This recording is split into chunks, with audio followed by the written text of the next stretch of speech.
Hello नमस्कार दोस्तों, मैं बरखा शर्मा आपका डीरो जंक्शन में स्वागत करती हूँ। और आज हम बात कर रहे हैं बीएसए के चैप्टर नंबर 8 के बारे में।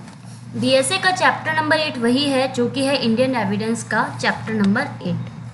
ठीक है, तो सबसे पहले जो अब हम बात करेंगे इसके बारे में, विबंध क्या होता है। विबंध होता है स्टॉपर। स्टॉपर को देखने से पहले हम देख लेते हैं कि हम लोगों ने यूट्यूब पे क्या क्या कर रखा है। मतलब जो हमारी बीएससी की सीरीज़ चल रही है उसके साथ साथ हमने कौन कौन सी ऐसी चीज़ें हैं जो यूट्यूब पे कर रखी है। सबसे पहले हमने बीएनएस कंप्लीट किया था, इसके बाद बीएनएसएस कंप्लीट किया है, यूट्यूब पे अवेलेबल है। बीएससी की सीरीज़ चल रही है, इसको करते करते चैप्टर 8 की तरफ हम आ चुके हैं। आज हम अपना चैप्टर 8 कंप्लीट कर लेंगे। इसके साथ साथ आरजेएस के संबंध में, आरजेएस की वैकेंसी जो अनाउंस हो चुकी है, इसकी डेट भी अनाउंस हो चुकी है। 27 जुलाई की इसकी डेट आई है 2025 की। आप लोगों के पास अभी समय है, जिन्होंने अभी शुरू नहीं किया है कि भाई हमने न्यू क्रिमिनल एक्ट्स नहीं पढ़े हैं, तो आप जाके आपको जो यूट्यूब पे मैटर अवेलेबल मिल रहा है आप एक बार गो थ्रू कर सकते हैं। आरजेएस के कुछ माइनर एक्ट अवेलेबल हैं, साथ में एक टाइम टेबल भी अवेलेबल है। आप लोग सोचते हैं कई बार कि कौन सा सब्जेक्ट कैसे शुरू करें, तो उसके लिए क्या है, एक टाइम टेबल दे रखा है जिससे कि आप अपनी जो पढ़ाई चल रही है आपकी, आप उसको गति प्रदान कर सकते हैं, स्पीड दे सकते हैं। ठीक है, पढ़ना तो पड़ेगा ही। ऐसे तो होगा नहीं कि आप आज पढ़ेंगे कल नहीं पढ़ेंगे और अपना काम चल जाएगा, ऐसा नहीं होगा। आपको अपना जो जुडिशरी का टारगेट है उसको समय देना ही पड़ेगा। वीडियोस आ रहे हैं, देरी हो रही है, उसके लिए मैं आप लोगों से माफ़ी चाहूँगी। परिवार में एक प्रॉब्लम आ गई थी, थोड़ी सी मदर की तबीयत मेरी ख़राब थी और अब मेरी मदर नहीं रही हैं, शांत हो गई हैं, तो उस चक्कर में मेरे वीडियोस यूट्यूब पे नहीं आ पाए हैं। उसके लिए मैं आप लोगों से वीडियो के देरी से आने के लिए माफ़ी मांगती हूँ। बीएससी की सीरीज़ को मैं जल्दी से जल्दी कंप्लीट कराने की कोशिश करती हूँ। 3-4 चैप्टर्स ही हमारे लास्ट में बच रहे हैं। जैसा कि मैंने शुरू में जब मैंने बीएनएस को पढ़ाना स्टार्ट किया था, मैंने आप लोगों से प्रॉमिस किया था कि तीनों जो न्यू क्रिमिनल एक्ट्स हैं वो मैं आपको यूट्यूब पे कंप्लीट कराऊंगी। इस सीरीज़ को मैंने कंप्लीट कराने का पूरा प्रयास किया है। उम्मीद करती हूँ आप लोगों को ये पसंद आई होगी। अब लास्ट के 3 से 4 चैप्टर हमारे एविडेंस के बच रहे हैं, जिनको कि हम जल्दी से जल्दी कंप्लीट कर लेंगे और इस तरीके से हमारे तीनों क्रिमिनल एक्ट्स कंप्लीट हो जाएंगे। आपको लगता है कि कोई ऐसा सब्जेक्ट है जिसको कि आप मेरे थ्रू करना चाहते हैं, मतलब मैं आपको उसको अच्छे से एक्सप्लेन कर सकती हूँ, तो आप एक कमेंट बॉक्स में मैसेज छोड़ सकते हैं कि मैम आप जब बीएसए कंप्लीट हो जाए तो मैम आप हमको ये वाला एक्ट करवा दीजिए। आप लोगों ने इस चैनल को ग्रो किया है, एक छोटे से 1 सब्सक्राइबर से आज आप 7,500 सब्सक्राइबर तक लेके आए हैं, उसके लिए मैं आपका दिल से शुक्रिया अदा करती हूँ। इसी तरीके से आप हमारे डीलो जंक्शन के परिवार को आगे बढ़ाते रहिए। चैनल को लाइक कीजिए, शेयर कीजिए, सब्सक्राइब कीजिए। और साथ में आपको अगर अच्छा लगता है कि भाई मेरे वीडियोस आपको समझ में आते हैं, हिंदी मीडियम वालों के लिए तो बहुत अच्छा है। मैं कोशिश ये करती हूँ कि भाई इंग्लिश में भी थोड़ा सा डिस्क्राइब करने की कोशिश करूँ, लेकिन हिंदी हमारी क्या होती है, मातृभाषा होती है, हम इसको आसानी से समझ सकते हैं।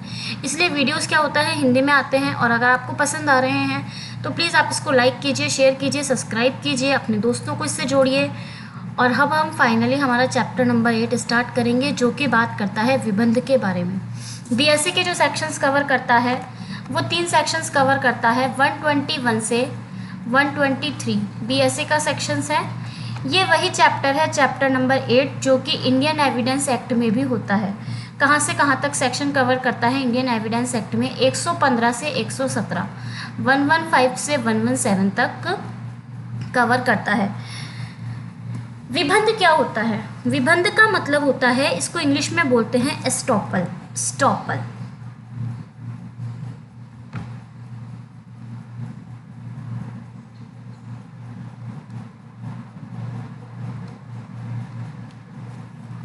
स्टॉपल का मतलब क्या होता है? स्टॉपल का मतलब होता है किसी भी चीज को रोकना। भाई किस चीज को रोकेंगे?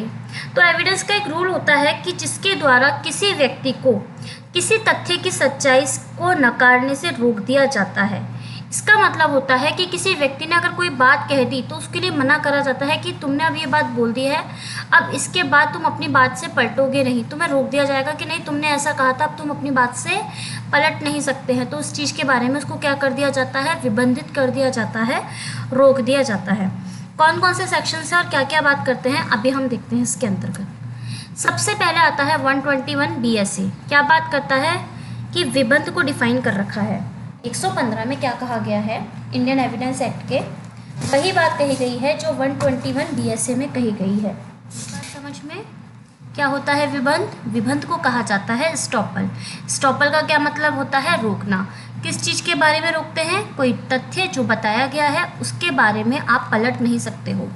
तो 121 क्या बोल रहा है, 121 क्या बोल रहा है कि एक व्यक्ति ने अपनी घोषणा, डिक्लेरेशन, कार्य, एक्ट, लोप यानी कि ओमिशन के द्वारा अन्य व्यक्ति को यानी कि अदर पर्सन को विश्वास करवाया है, इंटेंशन के साथ, बिना किसी इंटेंशन के साथ नहीं, सआशय विश्वास कराया है या कर लेने दिया है कि वह बात सत्य है, ऐसे विश्वास का कार्य कराया, करने दिया।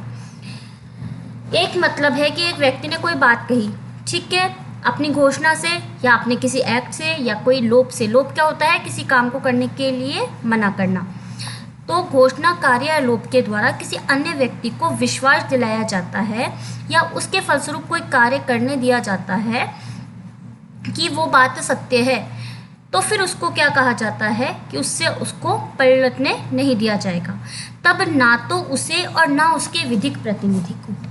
ये एक ए नाम का व्यक्ति है, इसने मान लीजिए ये कोई किसी चीज़ है, इसके बारे में एक स्टेटमेंट दिया या इस स्टेटमेंट के संबंध में इसने कोई कार्य किया या कोई कार्य नहीं किया, लोप यानी कि ओमिशन किया, और थर्ड पर्सन को यानी कि अन्य व्यक्ति को इसने कोई काम किया और इस व्यक्ति को विश्वास दिलाया कि वह बात क्या है, सत्य है, सही है, तो ना तो इसको और ना इसका कोई विधिक प्रतिनिधि यानी कि लीगल रिप्रेजेंटेटिव है ना, उसको कहा जाएगा कि वो किसी भी वाद में या कार्यवाही में जो भी स्टेटमेंट दिया गया है उससे पलट नहीं सकता है।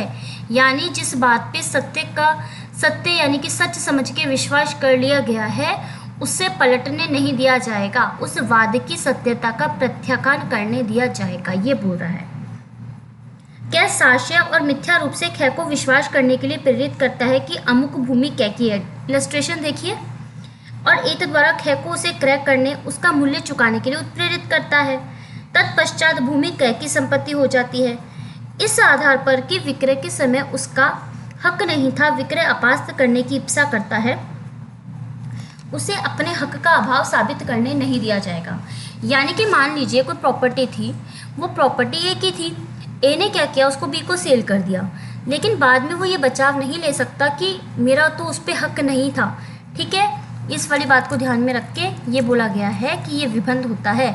आपने किसी तथ्य के बारे में कोई बात कही है जिसके बारे में कहा जाता है कि वो सच है और उसके संबंध में कोई कार्य कर दिया जाता है, तो फिर आपको उससे पलटने नहीं दिया जाएगा, रोक दिया जाएगा, ठीक है। ये क्या था, 121 विबंध। सेक्शन 122 देखिए BSA का, वही सेक्शन है जो 116 है हमारे इंडियन एविडेंस एक्ट का। अभिधारी का कब्जाधारी व्यक्ति के अनुज्ञप्तिधारी का विबंध। Estoppel of tenant and of licensee of person in possession. तो क्या होता है इसके अंतर्गत,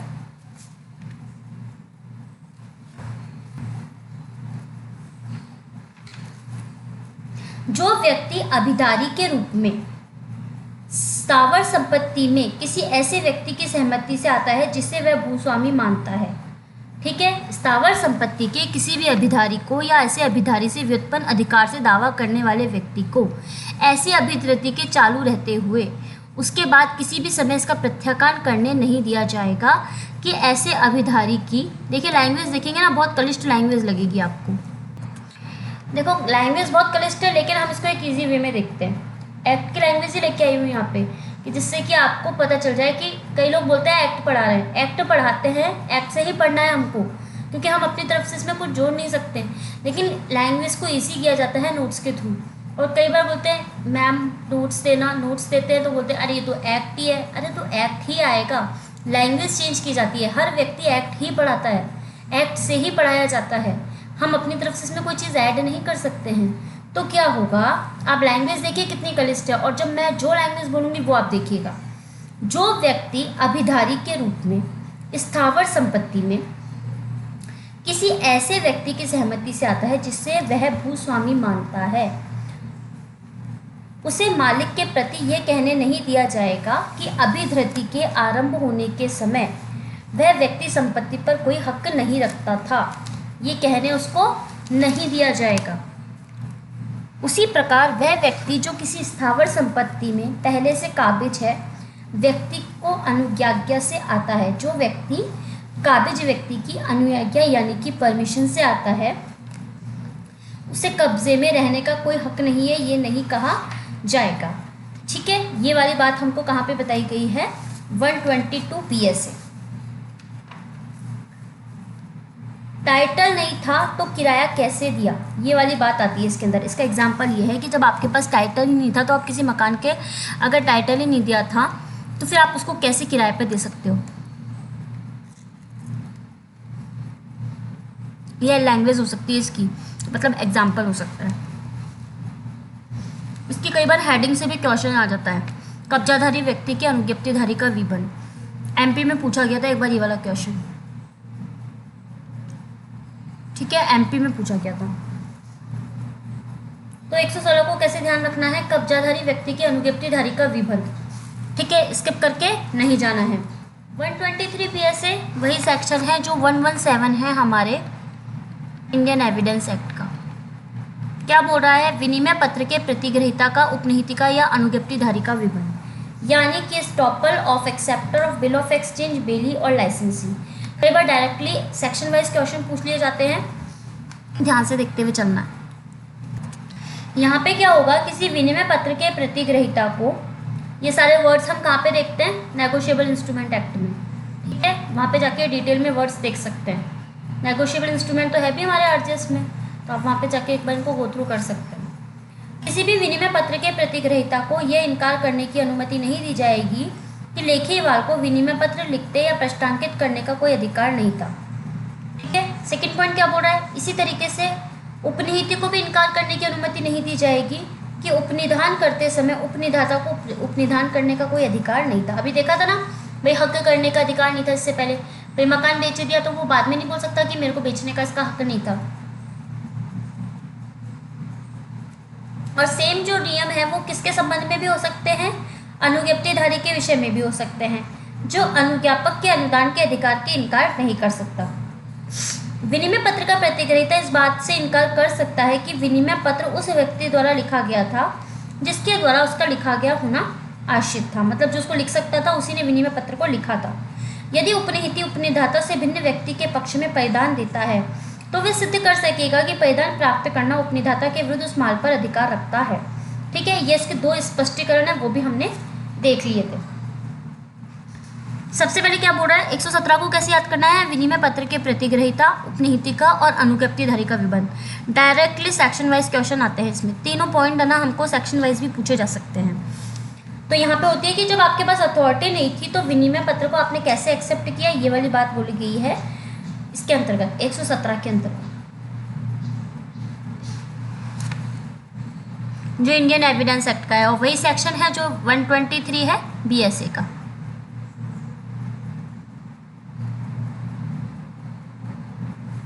छोटा सा चैप्टर था, हम लोगों ने जल्दी कंप्लीट कर लिया है। उम्मीद करती हूँ आपको समझ में आया होगा। अगर आपको समझ में आया है तो आप इसको कीजिए लाइक, शेयर और सब्सक्राइब। जल्दी से जल्दी अपना कोर्स कंप्लीट कर लीजिए। आज इसकी जो डेट अनाउंस हुई है उसमें कोई बहुत ज़्यादा समय नहीं है। अगर आप लोगों के पास मैटर अवेलेबल है, वीडियोस अवेलेबल है, और अगर आप फिर भी नहीं देख पा रहे हैं तो इसमें फिर आपकी कोई मदद नहीं कर सकता। ना केवल मैं अपने चैनल की बात कर रही हूँ, बाकी बहुत सारे चैनल्स भी हैं जिन पे आपको मैटर अवेलेबल मिल जाएगा।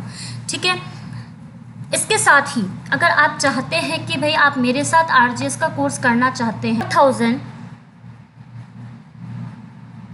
1999 में अवेलेबल है। ठीक है, तो अगर आप लोग चाहते हैं तो हमसे जुड़ सकते हैं। डीलो क्लासेस की ऐप पर आपको मिलेगा। डीलो क्लासेस की ऐप डाउनलोड करनी है, वहाँ पर आपको सारा रिकॉर्डेड कोर्स मिल जाएगा। हमारी क्लासेस चल रही हैं 11 तारीख से, ठीक है। 11 तारीख से हमारी क्लासेस शुरू हो चुकी हैं, अब तक कंटिन्यू चल रही हैं। कुछ लेक्चर्स रिकॉर्डेड मिल जाएंगे, कुछ लाइव मिल जाएंगे। तो जो लोग हमसे जुड़ना चाहते हैं वो डीलो क्लासेस की ऐप पर जाकर हमारा कोर्स परचेज कर सकते हैं और अपनी तैयारी को मजबूत कर सकते हैं। मिलते हैं हम एक नए लेक्चर के साथ। Thank you so much.